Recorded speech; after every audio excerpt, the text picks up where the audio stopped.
हमारी नारी शक्ति की भागीदारी को एक खुले मन से निर्णय करने का अवसर है, स्वीकार करने का अवसर है। और मैंने जैसा पहले ही कहा कि आज पूरा देश और विशेष करके नारी शक्ति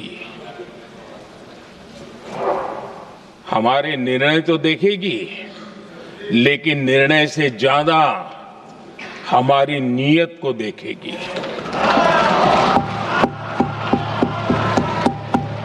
और इसलिए हमारी नीयत की खोट देश की नारी शक्ति कभी माफ नहीं करेगी।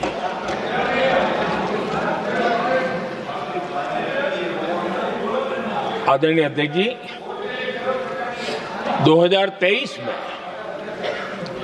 इस नए सदन में हमने सर्वसम्मति से एक प्रकार से इस अधिनियम को स्वीकार किया था।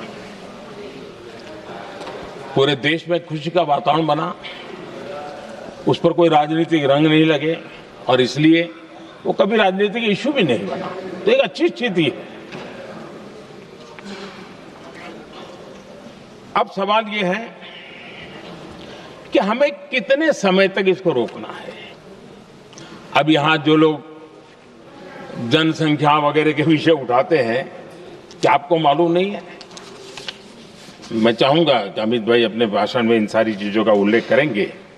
जब कि हमने जनगणना के संबंध में कब कब क्या क्या किया था, बाद में कोविड आया, उसके कारण क्या मुसीबत आई, कैसे रुकावटें आई, ये सारी बातें हम सबके सामने हैं, इसमें कोई विषय नहीं है। लेकिन पिछले दिनों जब हम 23 में चर्चा कर रहे थे, तब भी व्यापक रूप से बात ये थी कि इसको जल्दी करो। हर कोई कह रहा था जल्दी करो। अब 24 में संभव नहीं था क्योंकि इतने कम समय में करना मुश्किल था। अब 29 में हमारे पास अवसर है।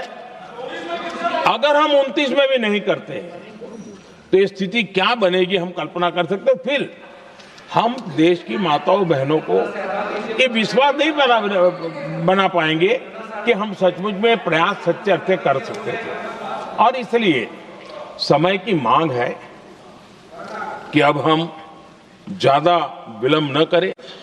इस दरमियान राजनीतिक दल के लोगों से, संविधान के जानकार लोगों से, जो महिलाओं में एक्टिविस्ट के नाते काम करने वाले ऐसे लोगों से भी कई चर्चाएं हुई। कुछ लोगों ने खुद होकर के भी सुझाव दिए। सारा मंथन करते करते करते और यहाँ भी सभी दलों से लगातार बातें इनकी होती रही है।